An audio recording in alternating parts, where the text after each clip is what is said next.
Please be seated.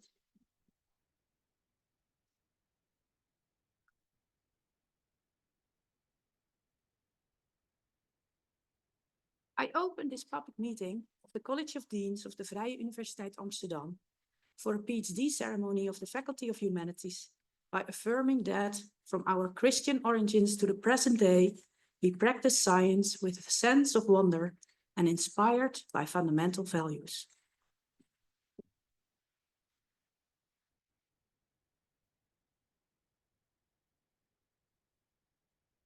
The public part of this thesis defense session will be recorded and streamed on YouTube. We have 5 opponents, 1 online, which I will introduce later, individually and sequentially. Before introducing the first opponent, I invite the candidates to give an introduction about the research on which the thesis is based. The floor is yours. Rector Magnificus, op uw gezag en met machtiging van het college van decanen. Presentatie. Sorry. Ik ga even 10 minuten een introductie geven over waar mijn proefschrift over gaat. Ik ga eerst het filosofische probleem aankaarten waar mijn proefschrift probeert een antwoord op te geven. Ik ga daarna kort over een aantal antwoorden die andere filosofen hebben gegeven. En dan zal ik aan de hand van een aantal stellingen mijn reactie of mijn oplossing voor hetzelfde probleem geven. Het proefschrift gaat over geloofsethiek. En ethiek gaat eigenlijk over de vraag wat wij wel en niet moeten doen. Als het gaat over geloofsethiek gaat het eigenlijk over de vraag wat wij wel en niet zouden moeten geloven. Hebben wij daar plichten in? In de dagelijkse praktijk houden we elkaar heel vaak verantwoordelijk als we een discussie voeren in de politiek, zelfs binnen de wetenschap, in talkshows. En mijn vraag is eigenlijk, hoe kan dit? Waarom is dat eigenlijk überhaupt een probleem? Omdat een Amerikaanse filosoof in 1988 een heel beroemd argument heeft gegeven dat dit eigenlijk onmogelijk is. En dat is omdat om plichten te hebben om bepaalde dingen te geloven, zouden we eigenlijk moeten kunnen kiezen wat we geloven. Omdat wij niet het gevoel hebben dat we moreel verantwoordelijk kunnen zijn voor dingen waar wij geen controle over hebben. Maar wij kunnen niet kiezen wat we geloven. En hij zegt, als je het niet gelooft, probeer maar te geloven dat Amerika nog steeds een kolonie is van Engeland. Je kunt het wel zeggen, maar eigenlijk kun je niet zomaar kiezen te geloven. En omdat wij dus die controle over ons geloof niet hebben, kunnen wij ook geen plichten hebben om bepaalde dingen te geloven. Dat is dus het probleem waar ik het over wil hebben, is hoe kan het dat wij elkaar verantwoordelijk houden voor wat wij geloven. Daar zijn verschillende reacties op gegeven. Eén reactie van mijn promotor, professor Pils, is dat Alston eigenlijk wel gelijk heeft, maar dat het niet betekent dat wij niet verantwoordelijk zijn voor wat wij geloven. Maar dat het niet is omdat wij kiezen wat we geloven, maar omdat wij ons geloof kunnen beïnvloeden. Dus wij kunnen ons huiswerk doen. Wij kunnen de goede bronnen raadplegen. Wij kunnen rationeel nadenken. En dan zouden we uiteindelijk wat het geloof dan wordt, kunnen we zelf niet kiezen. Maar we hebben wel verantwoord geloof, in de zin dat we ons best hebben gedaan. Ik ben het daar eigenlijk in grote lijnen, ik ben het daar eigenlijk gewoon wel mee eens. Maar ik geloof dat deze benadering onvolledig is. En ik zal duidelijk uitleggen waarom. Tweede reactie, en daar zijn ook heel veel aanhangers van, is dat de eerste premisse, en ik heb de redenering nog even links gezet om te zien wat er dan met de redenering aan de hand is dat het helemaal niet nodig is om keuzevrijheid te hebben om moreel verantwoordelijk te zijn. Dat is een grote stroming ook binnen de handelingsethiek. Dat noemen wij het compatibilisme en ik wijd daar een heel hoofdstuk aan om te zeggen wat ik daarvan vind. De derde reactie is dat de tweede premisse, we hebben geen geloofskeuzevrijheid, helemaal niet waar is. We hebben wel geloofskeuzevrijheid. Dat is een niet gebruikelijke standpunt, maar dat is wel het standpunt wat ik hier ga verdedigen. En er zijn eigenlijk maar heel weinig filosofen die dat hardop durven te zeggen. Maar ik moet er wel bij zeggen dat het ook wel te maken heeft met de manier waarop we geloof interpreteren, wat dat dan is. En dat heeft dan ook weer te maken met de vierde reactie, die zegt deze redenering is gewoon ongeldig. Het lijkt een modus tollens, waar eigenlijk niks mee aan de hand is. Maar het woord geloof wordt hier in deze redenering op verschillende manieren gebruikt. de manier waarop wij geen geloofskeuzevrijheid hebben in premisse 2, dat kun je niet generaliseren naar andere manieren waarop we wel keuzevrijheid hebben in geloof. En dat maakt de redenering ongeldig. Goed, dat zijn dan kort de standpunten zover. En nu zal ik een beetje uitleggen wat ik dan denk wat er hier aan de hand is. Ten eerste, het argument van Elston die zegt, ja, je kunt niet geloven, want probeer maar te geloven dat. Is volgens mij niet echt een geldig bewijs tegen geloofskeuzevrijheid. Omdat wij eigenlijk zelden iets in isolatie geloven. Dus als ik nu geloof dat mijn hand 3 vingers heeft, ja, dan moet ik ook ineens gaan twijfelen of ik hier in deze zaal zit. Want dan kan ik mijn ogen dus eigenlijk niet meer geloven. En dan moet ik ineens heel veel andere dingen ook laten varen. Dus het is niet simpel om 1 propositie te kiezen. Dat gaat vaak in geloofsnetwerken, zoals ik die eigenlijk noem. Compatibilisme is volgens mij onjuist, onhoudbaar. En daar zijn al heel veel dingen over geschreven, maar ik heb een aantal argumenten opgeschreven die ik nog niet in de literatuur was tegengekomen. Dat is vrij technisch, dat ga ik niet uit de doeken doen nu, maar daar krijg ik misschien dadelijk vragen over. Geloof heeft meerdere betekenissen. En het meest alledaagse opvatting van geloof is dat geloof is eigenlijk een soort overtuiging. Iets waarvan we het gevoel hebben, ja, dat is waar.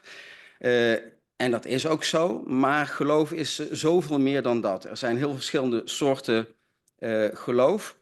Zoals dingen aannemen of vertrouwen dat iets waar is. Of ervan uitgaan dat iets waar is. En over sommige dingen hebben wij geen controle. Maar andere dingen kunnen we wel controle over hebben. Wat wij voelen dat waar is niet hetzelfde altijd als wat wij vertrouwen wat waar is. En in mijn boek geef ik 6 verschillende voorbeelden, waarin je dus eigenlijk inderdaad het spanningsveld ziet dat soms vertrouwen dat iets waar is en handelen we daar ook naar, terwijl we toch nog steeds eigenlijk heel veel twijfels hebben. Dus in zekere zin geloven we het niet, maar in andere zin geloven we het wel. En volgens mij ligt daar de speelruimte waarin wij verantwoordelijk kunnen zijn voor wat wij geloven, wat wij kiezen, waar wij ons vertrouwen in stellen. Als we geloof dus opvatten als ons vertrouwen stellen in iets wat waar is, op grond waarvan we dan een beslissing nemen iets wel of niet te doen. Bijvoorbeeld gaan we op het ijs staan en proberen te schaatsen of twijfelen of dat het gaat breken. Die keuze om te geloven dat het ijs mij gaat houden is volgens mij een geloofsdaad. Daar kies ik voor. En dat blijkt dan ook in wat ik dan vervolgens ga doen. Dat is dus niet alleen maar een theoretisch geloof. Mensen kunnen namelijk makkelijk liegen als vraagt wat ze geloven. En als jij een geloofsethiek betrekt op wat mensen dus voelen of denken, dan kunnen mensen heel makkelijk zeggen van ja, ik geloof dit. En dan vraag je hoe kun je ze daar dan op aanspreken als mensen dus pretenderen iets te geloven wat ze eigenlijk niet geloven. Maar als je op het ijs gaat staan, dan blijkt vanzelf wel of je het inderdaad echt gelooft uit wat je doet. Wat wij vertrouwen waar te zijn, dus in die zin geloven, bepaalt mede hoe wij handelen. En vanwege het feit dat als ik geloof dat iets bijvoorbeeld geoorloofd is en ik doe het en dat is verkeerd, dan kun je zeggen, je had het niet moeten geloven. Dan kan ik daar worden aangesproken. En dat leidt ertoe dat geloofsethiek, in mijn opvatting, eigenlijk niet een apart domein is van de handelingsethiek. Want mijn definitie van geloof, of in ieder geval niet mijn definitie, maar het soort geloof dat volgens mij onderhevig is aan ethiek, is dus verbonden met wat we doen. En wat we doen is dan meteen weer in het domein van de handelingsethiek. En voor onjuist geloof, dat resulteert in verkeerd handelen, kunnen wij dan ook worden gestraft. Dus het is een ethiek die niet alleen maar gebaseerd is op ik ben het niet met jou eens, maar daar zitten soms consequenties aan in de vorm van reprimandes, tuchtcommissies en zelfs een rechtbank. En ik denk dat ik hiermee de hoofdpunten heb uitgelegd. Thank you, dear candidate. Now I'd like to whether the candidate is ready to defend his thesis. Rector magnificus, op uw gezag en met machtiging van het college van decanen en volgens het besluit van de decaan van de faculteit der geesteswetenschappen, sta ik gereed mijn proefschrift dat tot titel heeft The Possibility Conditions of an Ethics of Belief te verdedigen ten einde de graad doctor te verwerven. I then like to give the floor to the first opponent, Professor De Ridder, Professor of Political Epistemology, the Department of Philosophy of the Faculty of Humanities. Professor de Ridder, the floor is yours. Thank you. Dear candidate, congratulations on completing this dissertation. Writing a dissertation is challenging, even under the best circumstances, but you have done so next to a demanding position as a high school teacher and in turbulent times, to put it mildly. So this is an impressive achievement. Congratulations. Questions about how to believe responsibly, the ethics of belief, have probably never not mattered. But if there ever are times when they matter more, then this time is certainly one of those times. There are widespread concerns about mis- and disinformation, belief in conspiracy theories, echo chambers, crumbling trust in reliable sources of information. So figuring out whether and in what ways people can endeavor to believe responsibly, as you do in this thesis, is highly relevant. So your dissertation is not only of fundamental philosophical importance, it is also timely and topical. Now, on behalf of the rector, and in virtue of my right, I would like to investigate one of the central notions you put forward in your dissertation a bit more, namely the notion of epistemic faith belief.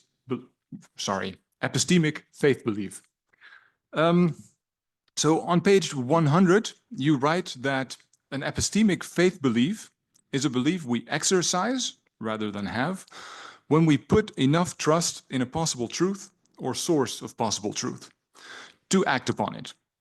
So simplifying a little bit, it's a mental attitude we have when we put enough trust in some source of information to act on that information. Now, I have 3 questions about this. The first one is as follows. It seems to me that maybe we already have a perfectly adequate description for this attitude that you're looking for. And it is, as you say, trust. So what exactly do we gain by stipulating that a certain kind of trust is an epistemic faith belief? And this question might be even more pressing since at least some philosophers, quite a few, I think, argue that trust itself is a kind of belief. And if those philosophers are right, then we haven't really gotten a novel notion of belief. So that's the first question. The second question has to do with an objection from ordinary language, you might say. So in some cases, it seems perfectly natural to say that I put my trust in some source or piece of information in order to act on it, but then to also add that I don't really believe it. So for example, just the other day, I was approached on the street by someone who looked like a homeless person. This person told me that he needed €7.50 in order to buy a meal and spend the night at a shelter. And he also said that if I were to give him that money, he would spend it on that. So I decided to put my trust in what he said, and I gave him the money, but I can't really say that I believed him. I believed what he said. I didn't really know for sure, and I simply suspended belief. But I think if your proposal is correct, it must be the case that I had an epistemic faith belief. Yet that doesn't seem like a natural way to describe my own attitudes. Third question, and then I'll stop. You also say that epistemic faith beliefs are under direct voluntary control. But if they are an attitude of trust, that's not obvious to me. What is under direct voluntary control is a decision to act or not act on a piece of information. But whether you trust that information or take it to be true, is not obviously under voluntary control. In one of the seminal papers about trust, Annette Bayer writes, trust me is for most of us an invitation which we cannot accept at will. And there's also the well-known saying that trust takes years to build, seconds to destroy, and forever to repair. All of that suggests that trust is not something that we can simply switch on and off by an act of will. And if it really were under voluntary control, then that saying would be plainly false. I'd like to hear your thoughts on all 3 of those questions if possible. And if you forgot one, I'm happy to repeat it. Okay. Learned opponent, thank you for your compliment and for your questions. I made a few notes and I shall try to answer all your questions. The first question, as I understand, is what then is the difference between faith, belief, and trust? We already have a word for that, so why would we call it faith, belief? I think that it's a matter of ordinary language. trust has many meanings. Faith has many meanings. Belief has many meanings. And many times they are interchangeable. So in the natural language, we use all of them. But when, for example, someone is accused of something, and the evidence is against that person, and the person says, I haven't done it. Please believe me, I haven't done it. Then is the question, well, what is he actually saying? Is he saying, please be convinced that I haven't done it, even though the evidence is to the contrary? Or is he really saying, trust that I'm innocent? And so the thing is, we have a word, but we have also a word for believe as conviction. So you can say, why would we use the word believe if conviction is already there, or to be assured, or to be convinced? So the thing is that there's a great overlap between faith, belief, and trust, with many different meanings. And I'm not saying that my interpretation is the one and only. What I'm investigating is the possibility conditions. So I say, if you take believe as to be convinced, or to have a strong feeling that something is true, well, if you take it that way, then, well, we don't have voluntary control over feelings. But if you take it as putting trust in something, which in many contexts, I think, if you read it, you can read it as that, then I'm not introducing a new concept. We still use the word believe and trust, but oftentimes we use the word believe as putting trust. And so I'm just exploring how we can be responsible for our beliefs if we take it as a form of trust. And that also answers maybe your third question, where you say, well, trust isn't under voluntary control either, because we just happen to feel trust. But I do explain in my book that because I'm trying to navigate between all these different meanings, that trust is also a feeling. And we don't choose those feelings. So I totally agree with you that some sorts of trust grow over time, and it's what you feel. And I even give examples that we can trust something to be true, but to put trust in something is something we can choose. So there's a very narrow way. That's why I think I have to define it more precise, that that we can't control trust in one sense, but we can control in the other. And then maybe as last answer is the person on the street that you gave 750. Here also applies. Well, you didn't believe maybe that he really was going to use that money or needed the money for food, but yet you put your trust in that giving him money was a good deed in itself, maybe.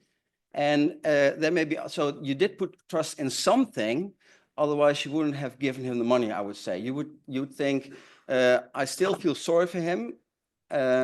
So you might not be convinced by what he said, but you did put trust in something that you thought, this is worthwhile, this is good, I give him the benefit of the doubt. And that is a form of choosing a belief in maybe in a moral truth rather than in his story.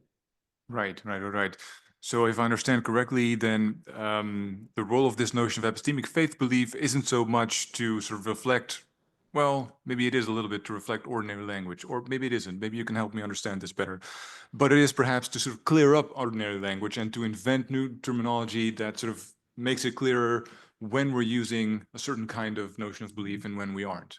Exactly. Good. Then I'm going to decide to put my trust in you for now. Thank you.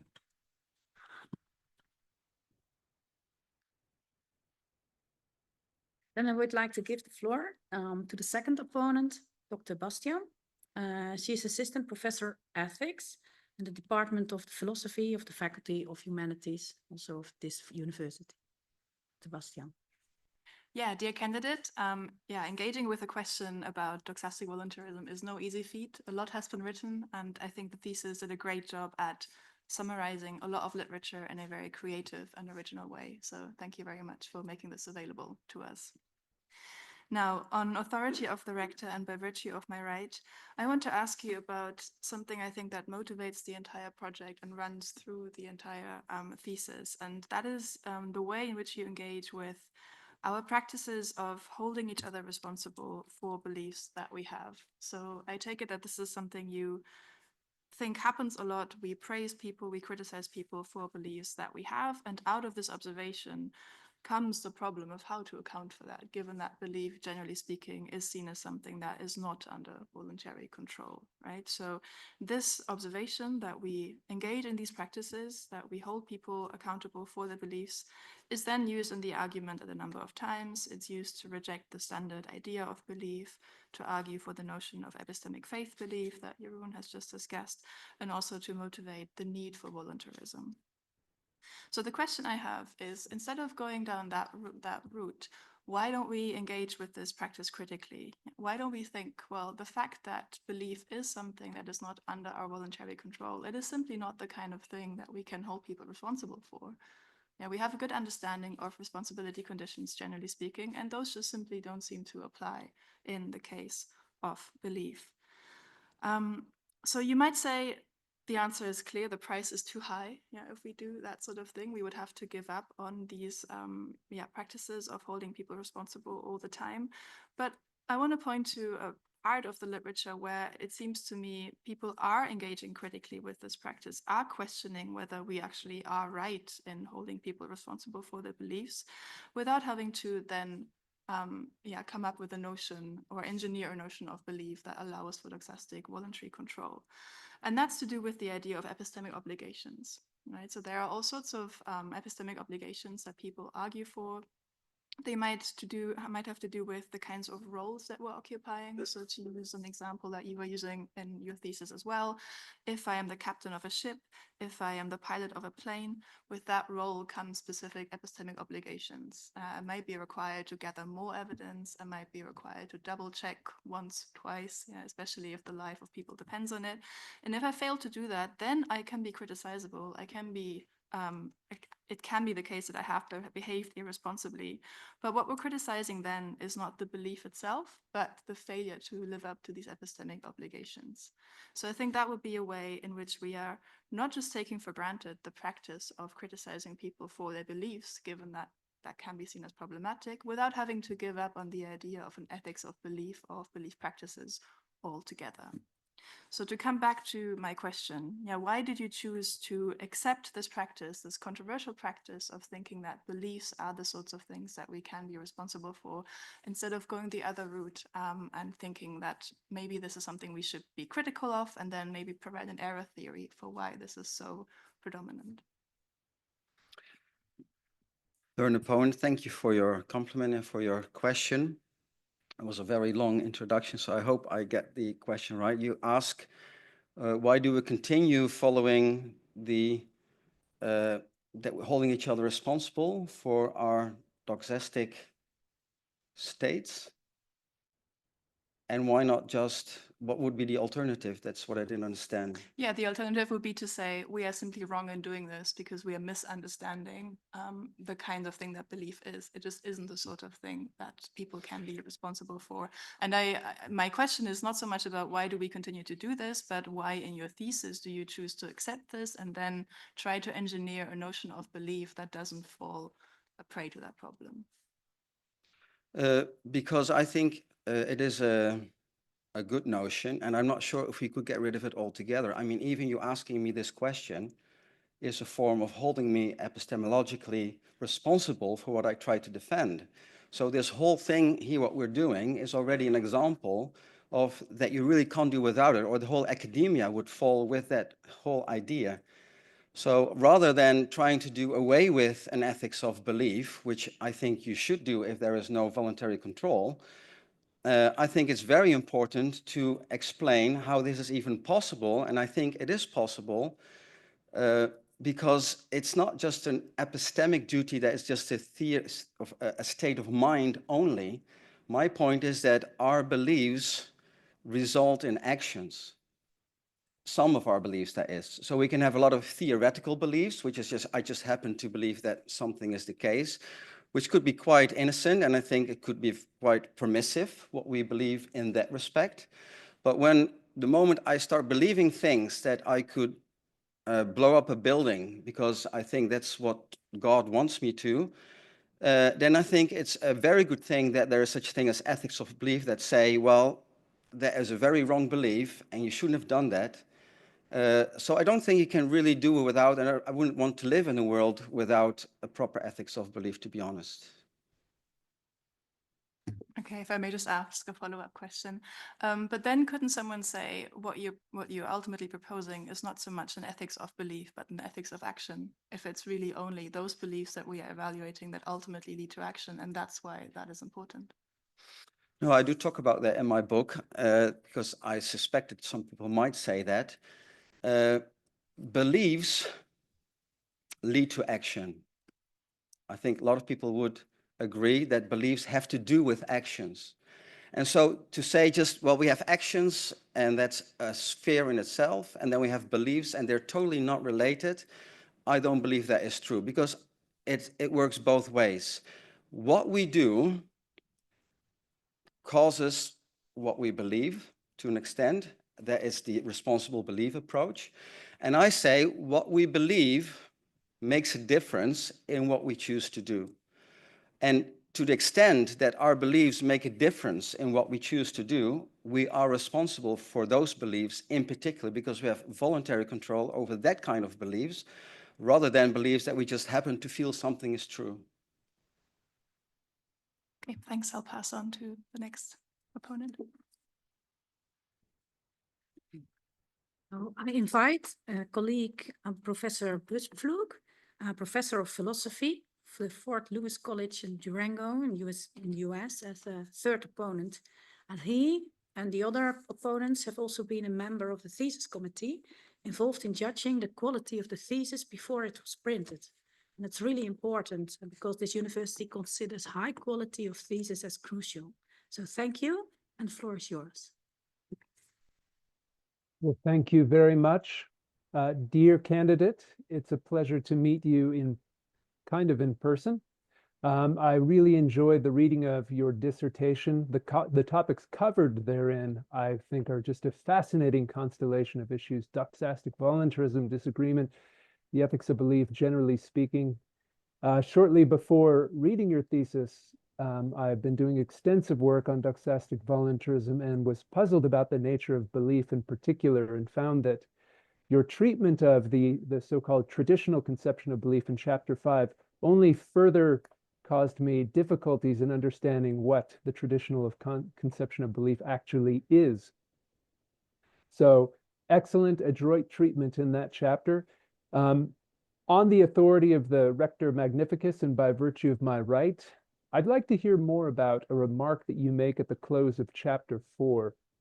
You write there, if we have control over our beliefs, it cannot be required that we be able to show this control in the adoption or rejection of a single belief.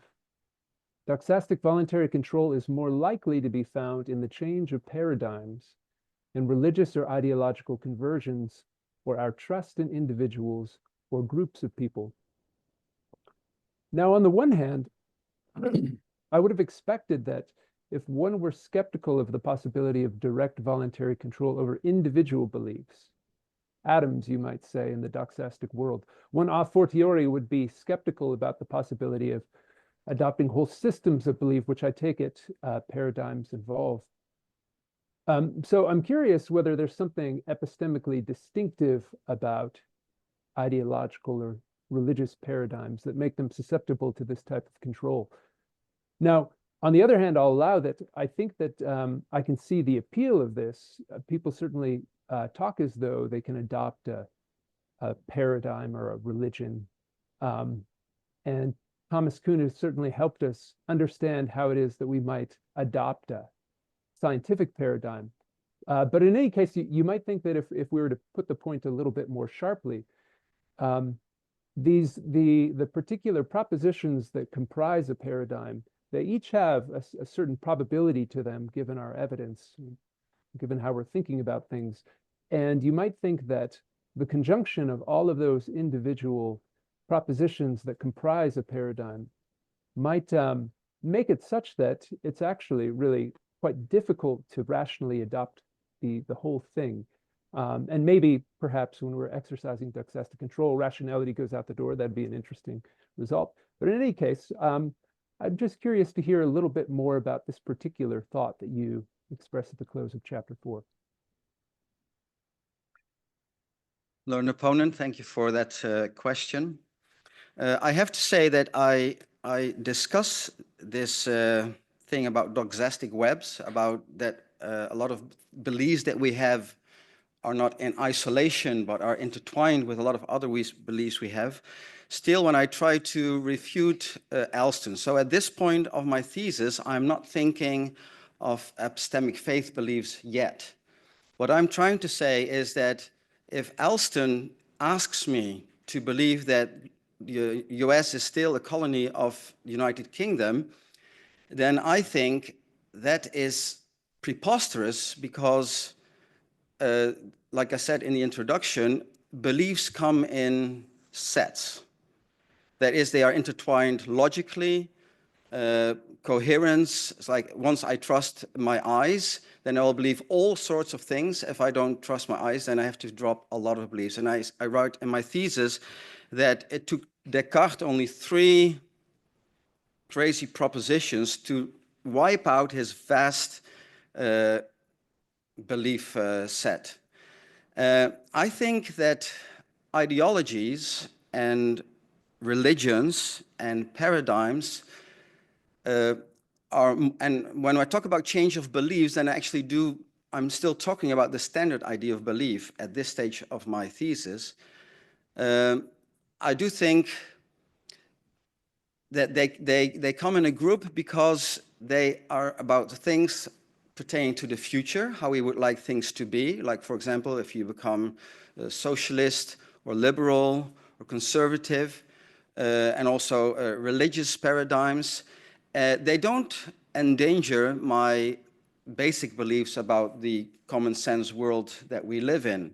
So I think it's very hard to change a lot of common sense beliefs, I think, but particularly when it comes to ideologies, and we think, well, this, or things like life after death, or whether God exists, at some point you can trust it to be so, but you can't trust your eyes not to be working properly without giving up your whole rational idea. So that's why I think that a change of beliefs, the sheer question like change this one belief, I think it's a nonsense, and I think that it's not a good proof against doxastic voluntarism at all. I hope that answers your question. Oh, that's very interesting. If I could just ask a brief follow-up. One might think that the line of demarcation between, as you say, common sense beliefs and ideological paradigms is a fuzzy one in the following sense. Perhaps it may be the case, one might expect that ideological paradigms are shot through with moral beliefs, I take it. And if that's the case, one might think that it's unclear where the ideological paradigm ends and common sense, so to speak, common sense moral beliefs begin. Would you say that everything that is comprised in an ideological paradigm or religious paradigm is, in a sense, discrete from common sense beliefs, or might it be the case that there's only a vague boundary here between the two, and perhaps there are some common sense beliefs that might be subsumed within an ideological paradigm? I don't think there's a sharp demarcation, and I think we all cope with contradicting beliefs. So we have like a rational thing like, well, I've never seen an angel, and yet you might trust there are angels, but they don't have to conflict at that point. So I think, like I said, there's not a clear demarcation, but I think there's most leeway for changing opinion exactly in moral beliefs, I think, is how you picture the world should be, or how, yeah, like ideology. So political ideas, religious ideas, I think they're most prone for to change your opinion. Great. Thank you very much. Thank you. I'd then like to give the floor to the fourth opponent, Dr. Asma, and she is from the Hochschule für Philosophie in München. Dear candidates, thank you so much for this dissertation. I really enjoyed it and I learned a lot because I'm not an expert on ethics or control over belief. And it was also really interesting to compare discussions in the ethics of action and control over action and control over belief. So thank you very much. So on behalf of the rector and in virtue of my right, I would like to ask you a question about chapter 2. And in this chapter, you argue that if we do not presuppose doxastic voluntary control, it is difficult to explain why there is disagreement among epistemic peers.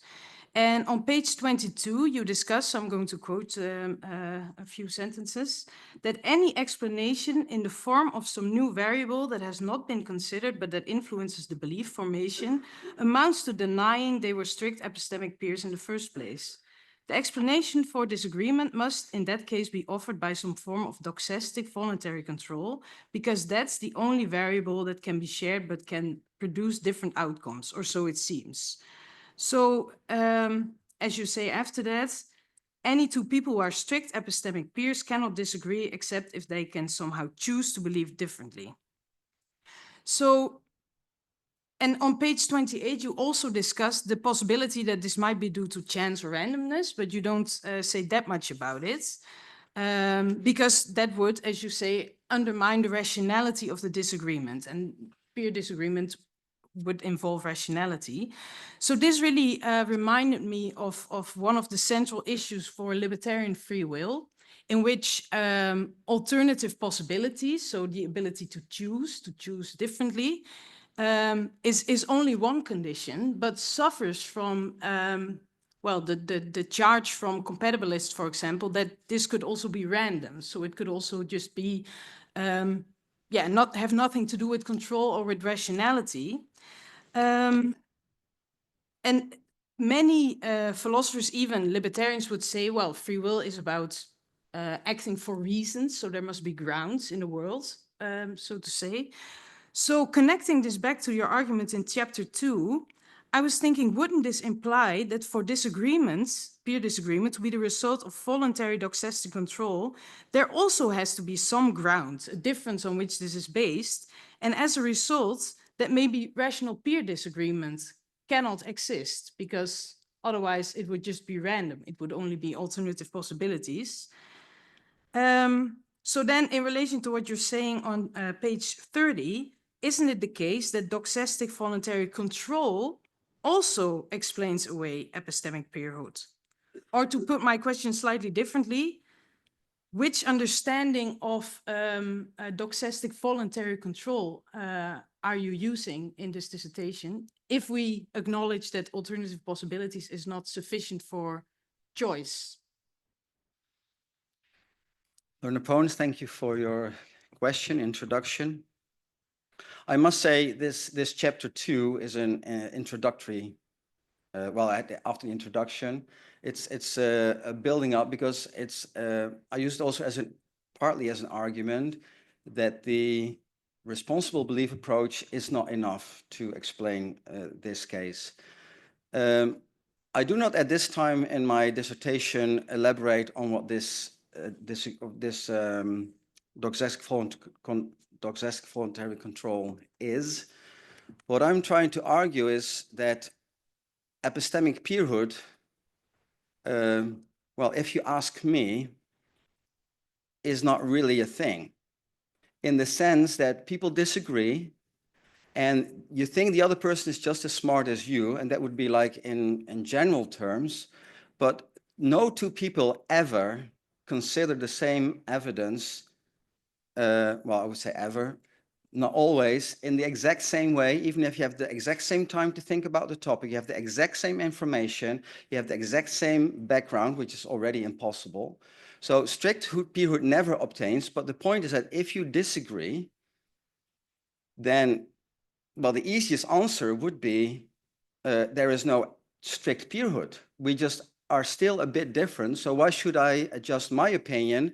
Because I know you have the same IQ, I know you have read the same books, but we are not the same.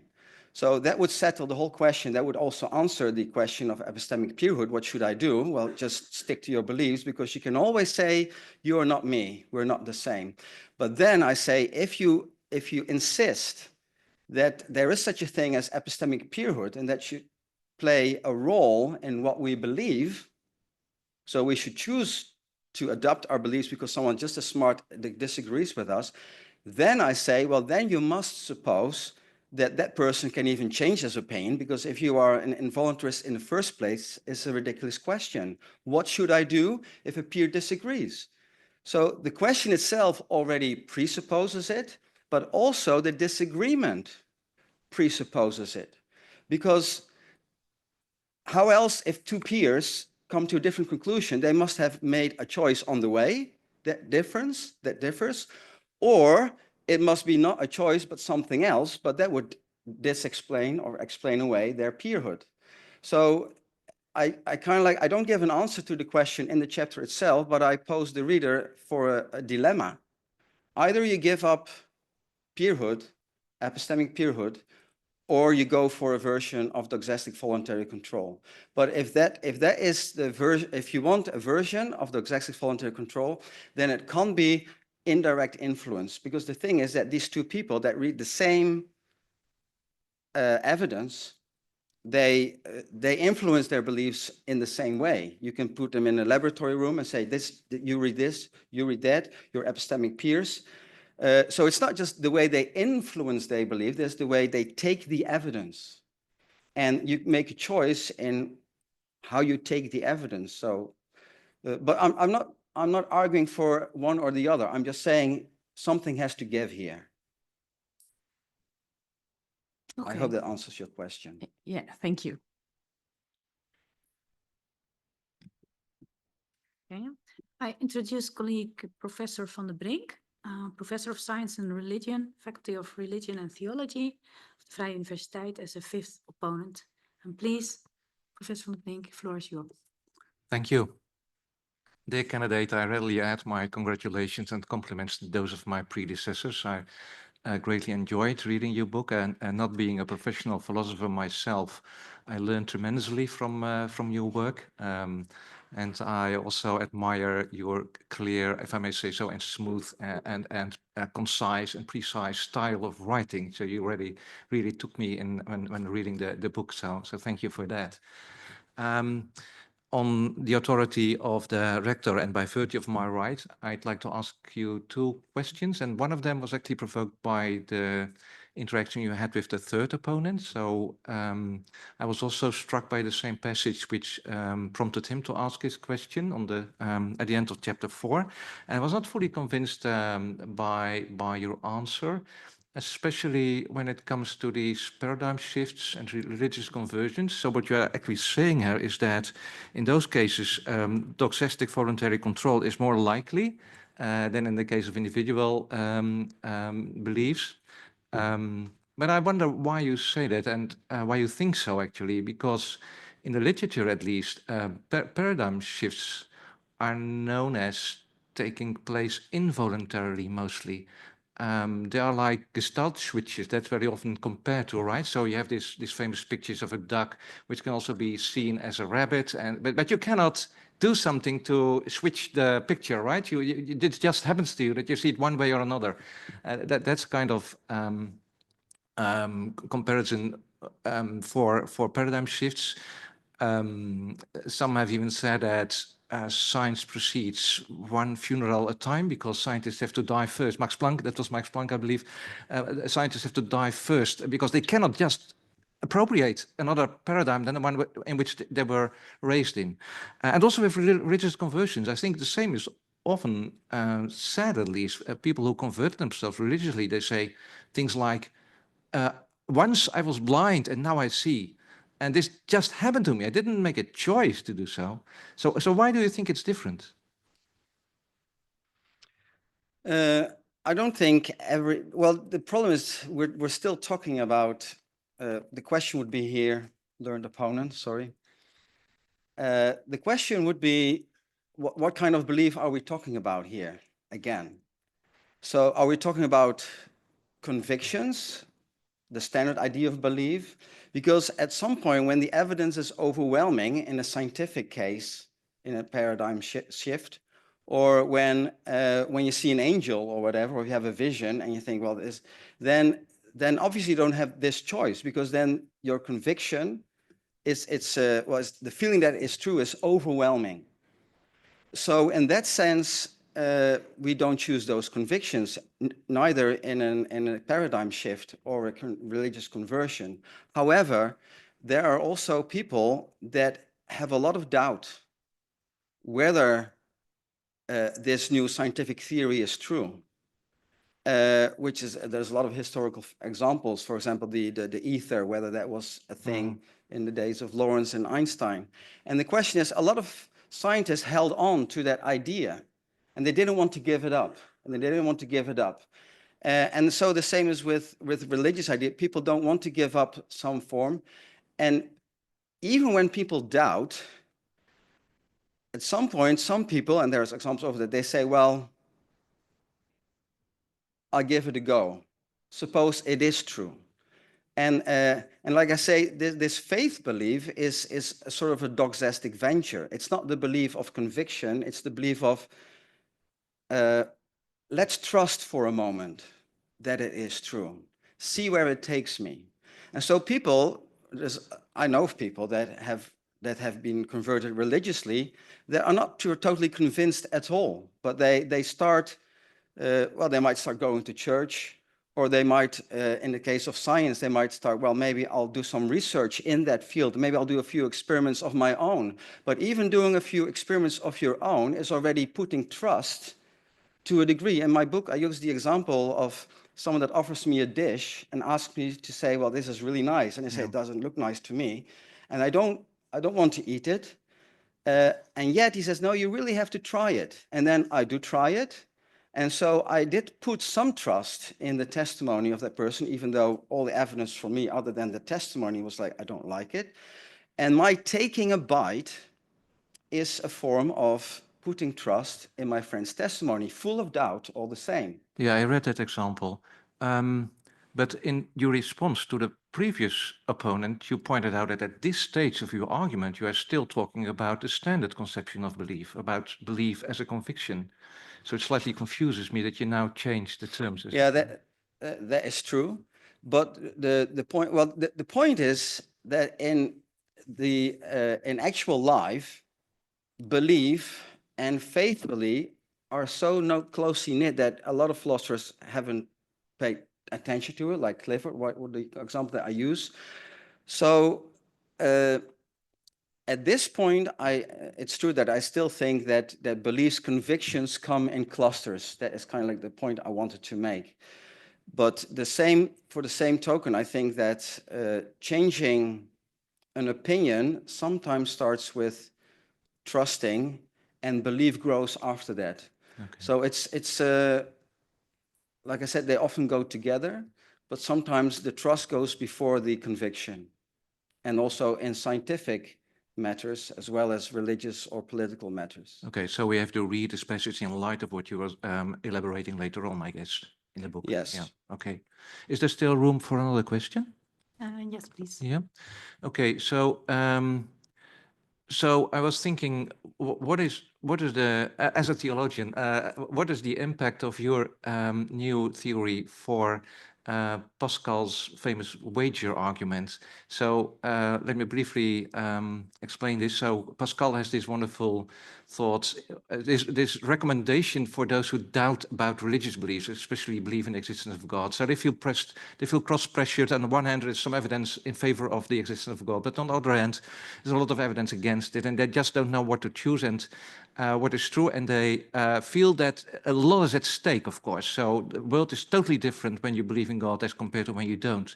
And then Pascal suggests that if they really are doubting and they're not sure, they might start going to join worship services, going to the mass, start joining those who are in prayer, etc., in order to see whether then the evidence shifts towards belief more than towards unbelief. Now, if I understand you correctly, that is not necessary. So these people might just decide to put their trust in God, even though they're not sure God exists. And they don't need to make that detour of going to services in the first place, right? Or could you comment on how your theory relates to Pascal's wager? I've always found Pascal's wager a very strange problem, because it's the same as with a lot of proofs for the existence of God. They may be right, but they never work. I don't know anyone that has been. I know people that believe in God and are convinced by those proofs. I don't know anyone that has converted because of the proof, and I think that would be same for Pascal's wager. I do think that putting trust, for example, in God to exist, it's not just believing that God exists. It's not going to take you anywhere. It's just you can believe that a chair exists. The thing is, do you trust that, for example, that you have to be nice to people, that you have to forgive, and you have? So it comes with. It's not just the way I read Pascal's wages, like, well, you just pretend you believe in God, and if he exists, you end up in heaven, and if not, you'll never know. But believing in God, I think, entails a lot more than believing that he exists. So he surpasses a lot of beliefs, faith beliefs, that it takes to actually get the reward for believing in God. And I also believing in God myself, that if you put trust in a lot of these things that the Bible, for example, tells us, will end up not just in a trust belief, but also in a conviction belief, because it makes you happy. And I think that's what it takes to come to a. I think that's not why the wager of Pascal doesn't work, because it's a pure theoretical notion. Like, okay, I say I trust God exists, but that has to be shown in action. And I think in due time, then that belief would come. Yeah, but that's not the whole thing, if I may. That's not the whole thing about this argument. It has this theoretical element indeed, but it also has this very practical element of advising people just to go to church, just to join worship, and do as if they believe, and then find out whether the evidence shifts. So that seems in line with the responsible belief theory, right? More than with view theory, I would say, because then you're reviewing the evidence and bringing you in a position in which you may be more open to some sort of evidence. Yeah, so how would you comment on that?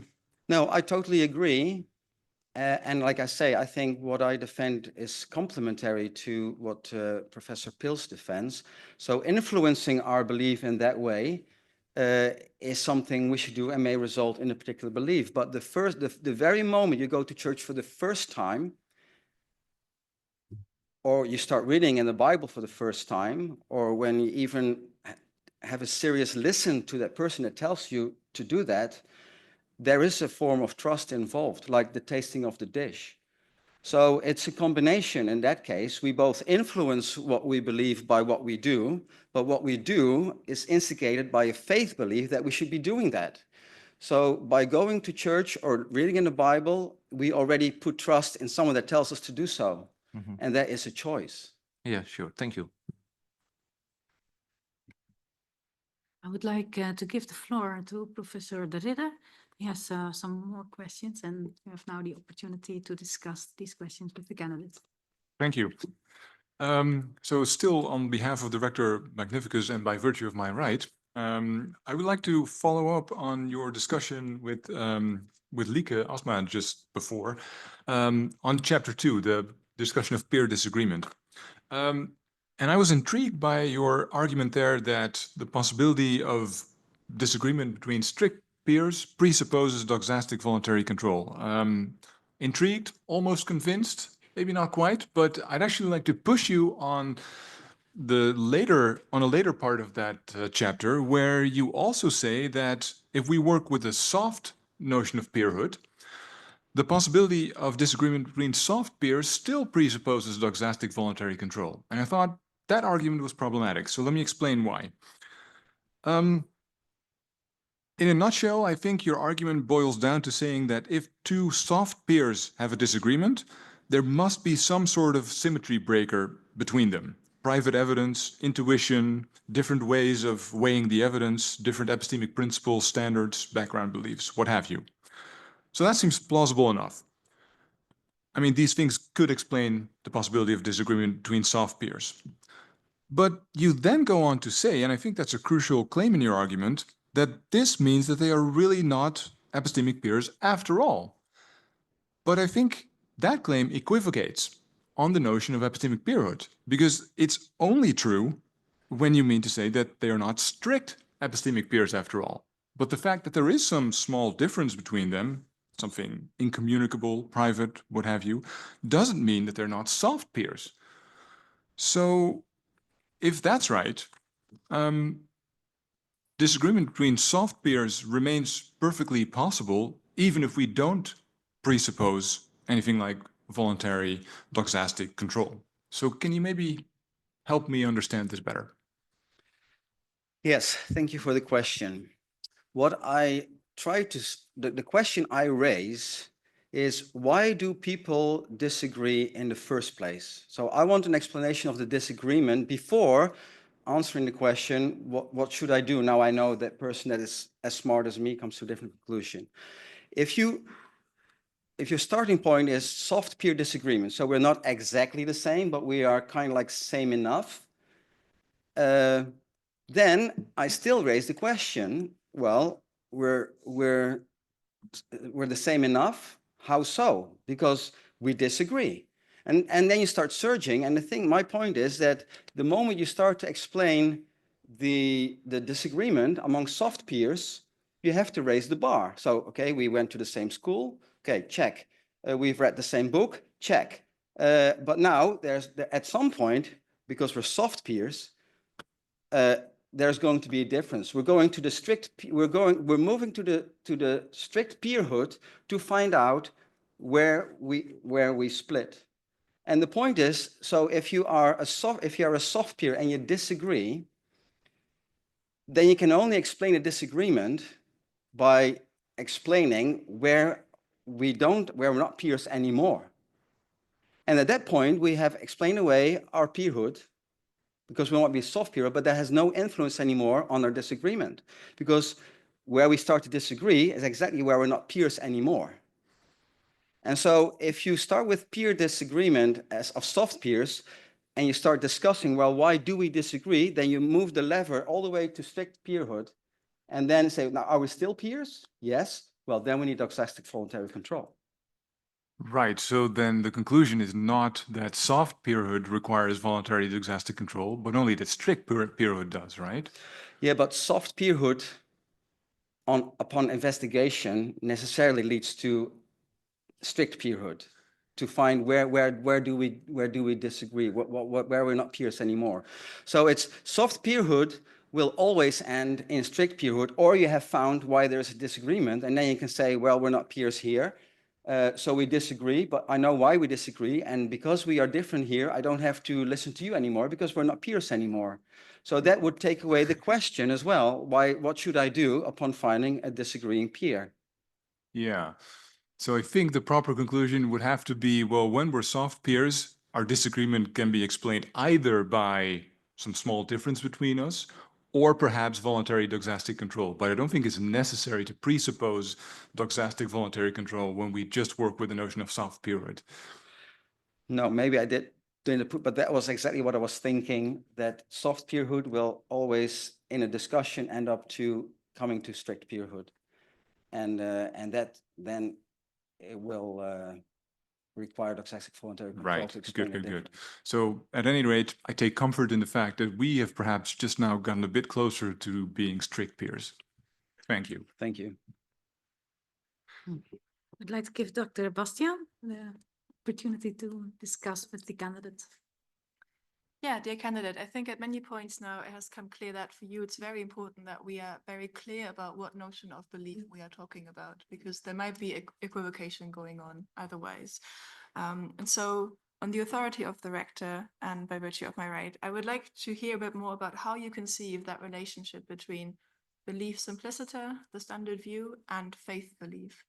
Yeah, so is it the idea that the difference maker between those two is that belief, as we normally think of it, is only theoretical and faith belief is always practical because it is the one that we act on? Or could there be overlap? And secondly, I think at a later point in your thesis, you seem to align faith belief with unfinished belief, which may suggest that faith belief is actually a stage on the road towards belief simpliciter. Is that how you think of it? And if not, please elaborate. Thank you for your question. I think it is. I think it's an unfinished belief because a lot of things that we put our trust in will end up in a standard belief. So I think what we faith believe to be true will cause what we do, and what we do will cause what we end up believing to be convinced of. So there is a circularity, and I pointed out also in, I think, chapter 7, that faith believes, when I trust something to be true, is usually because I'm convinced it to be true as well. There's a big overlap, and I think the moment we feel, the moment we trust something that we don't feel to be true, that's when we mostly feel that we are choosing to be believing. But there's... Nu mijn verdediging is beëindigd, zij mij vergund dank te betuigen aan de opponenten voor de aandacht die zij aan mijn proefschrift hebben willen schenken. Ik zie nu het oordeel van de promotiecommissie tegemoet, die zal beslissen of mij de graad doctor zal worden verleend. I hereby adjourn this public meeting of the College of Deans for further deliberations in a closed meeting about the question whether we can provide a candidate with the desired degree of doctor. I would like to ask you all to wait until we reconvene, and the online opponent will be directed to the breakout room by the beater.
Be seated.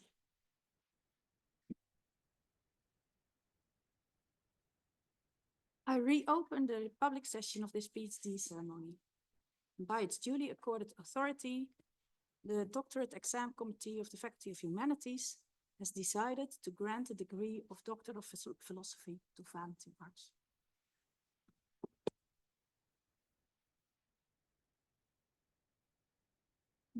Professor Peels, appointed by the College of Deans as supervisor, will perform this investiture.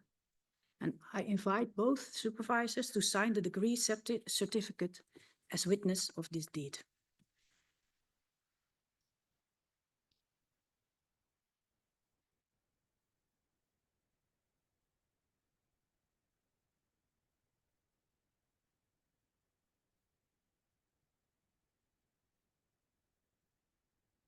While signing, I declare in public that in the privacy of the closed meeting, the candidate, by a signature, stated adherence to the conditions laid down in the provisions in Article 5 of the Doctorate Regulations of this university regarding rights and responsibilities in society and science.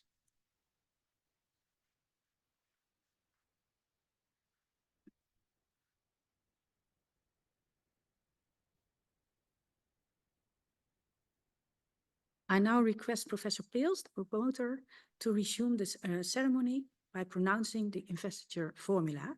And during this pronouncement, only the Doctorate Exam Committee members are standing up. And subsequently, the Laudatio will be delivered by promoter Professor van Woudberg.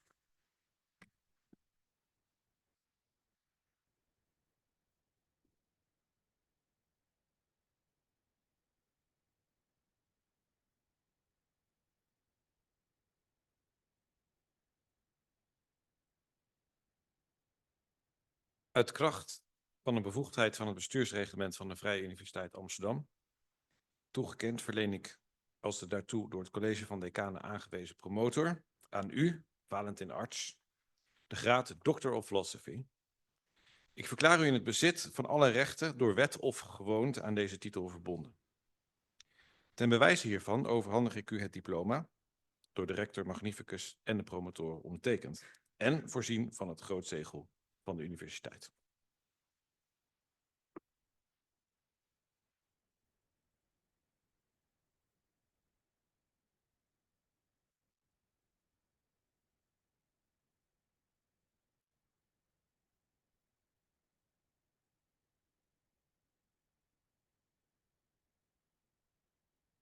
Zeer geleerde dokter Arts, beste Valentin.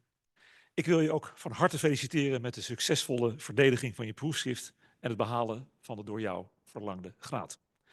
En ik betrek ook graag je vrouw en je kinderen bij deze felicitaties. In je proefschrift onderzoek je een mooi probleem. Kunnen wij mensen wel verantwoordelijk gesteld worden voor wat we geloven? Immers, je kunt pas verantwoordelijk gehouden voor dingen waar je invloed op kunt uitoefenen. Maar we kunnen niet door een wilsbesluit zomaar geloven dat de aarde bijvoorbeeld 2 manen heeft of dat cirkels geen middelpunten hebben. En dus kunnen we niet verantwoordelijk gehouden worden voor dingen die we geloven. Dit probleem is op een briljante wijze geformuleerd door William Alston, een filosoof die ik goed heb gekend. En in de samenwerking met hem kwam ik zeer onder de indruk van zijn scherpe en subtiele geest. Het was een zeer bijzonder mens. Als hij voor iets argumenteerde of als ik van hem iets las, dan dacht ik altijd te kunnen concluderen, this is right. Hij heeft het altijd bij het rechte eind. Jong en enthousiast als ik was ik bereid om mijn handen voor zijn filosofische ideeën in het vuur of in de magnetron te stoppen. Maar toen kwam jij, 10 jaar geleden, in 2014, nam je contact met me op. Je had een proefschriftidee, of eigenlijk ideeën. Heel veel. Ze betroffen grote filosofische thema's. Determinisme, vrije wil, geloof, verantwoordelijkheid. We werden het erover eens dat een haalbaar onderzoek naast een baan in het onderwijs een ingeperkt onderzoek moest zijn. Het onderwerp werd ethics of beliefs, maar dan geen materiële ethiek van belief. Het idee was eerder om te expliciteren wat het geval moet zijn. Wil een ethics of belief mogelijk zijn en wil het op mensen zoals wij betrekking hebben? We maakten een voorstel voor NWO en je kreeg een leraar promotiebeurs. Gaf je voor 2 dagen per week gedurende een aantal jaar vrijstelling van je onderwijsverplichtingen. Ik herinner mij de vele dagen dat jij aan de VU hebt gewerkt op het bureau en dat we daar vele gesprekken hebben gehad. Je hebt je antwoorden op de vragen helder beargumenteerd en in je proefschrift en je bent feitelijk op een positie uitgekomen die veel meer in lijn is met een filosofische traditie waar onder andere ook Augustinus en Descartes behoren en ook sommige pragmatisten en waar Olstens argumentatie in feite een soort breuk mee markeert. Je dissertatie is origineel in haar kritiek op Olsten, in de manier waarop ze peer disagreement in de discussie betrekt en ook in de ontwikkeling van het concept vertrouwensgeloof. Maar ook in de 4e conditie voor een ethics of belief, waar we het helemaal niet over hebben gehad, namelijk handhaving. Vond ik een heel spannend onderdeel van je proefschrift. Genoeg over je dissertatie. De weg hierheen heeft 10 jaar geduurd. Op die weg is op een bepaald moment een blokkade gekomen die je niet had voorzien en niet hebt gewild. Maar ze was er. Je hebt aan die blokkade geleden, maar je bent er op een, als ik het mag zeggen, open en eerlijke manier en met geloof en een bewonderenswaardig doorzettingsvermogen toch aan voorbij geraakt. En ik neem daarvoor mijn baret gaarne af. Uit de gesprekken en e-mailoverleggen die Rick Peels, jij en ik hebben gehad, zal me altijd dit bijblijven. Rick en ik hadden vaak veel objecties tegen wat je betoogde en tegen wat je had opgeschreven. Maar wat die objecties ook precies waren, je had altijd een reactie. Je had altijd een antwoord paraat. Waarop wij dan stevast zeiden, maar dat moet je dan ook opschrijven. En nu ook eigenlijk de manier waarop je verdedigde, zo eventjes, deed me weer helemaal herinneren aan al die gesprekken die we hebben gehad. Ja, natuurlijk een hele goede objectie van Jeroen. Maar ja, er komt toch weer een antwoord op waarvan je denkt, ja, had het ook opgeschreven. En dat gebeurde dan ook, je schreef het op. Soms. Want je bent ook vasthoudend en waait niet zomaar mee met alle winden. Ook al kwamen die winden van de zijde van je promotoren. Je vasthoudendheid en je streven naar helderheid, uitzoeken hoe het zit, dat maakt je vast ook een heel goed docent. En naar het feit dat er zoveel van jouw leerlingen van de school naar deze plechtigheid zijn gekomen, leid ik dat eveneens af.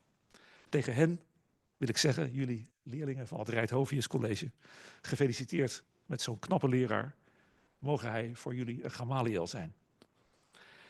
Je bent niet de enige arts die aan de VU heeft gestudeerd. Je broer Michael was jaren geleden filosofiestudent al hier. Ik heb hem ook nog in de collegebank gehad. Ik hoop en ik verwacht nog meer artsen te mogen verwelkomen. En ik zeg erbij, de VU is meer dan het filosofiedepartement. Al is dat, zeg ik er eerlijk bij, wel een parel. Ik eindig met je te bedanken voor het vertrouwen dat je in Rick en mij hebt gehad in jouw begeleiding. En ik wens jou en de jouwe pax et bonum toe, wat, als het er is, een genade is.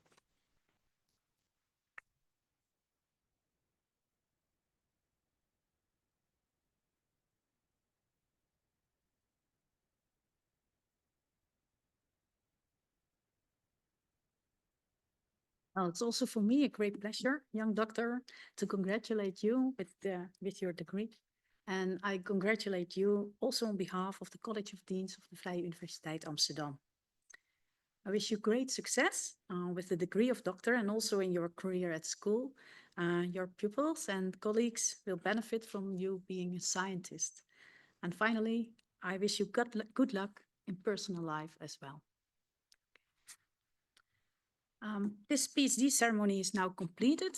Doctor of Philosophy Arts will now precede the committee members in the procession out of this hall, and the audience may follow subsequently. And please follow the cortege to the reception. And to finish the ceremony, I like to ask you all to stand up.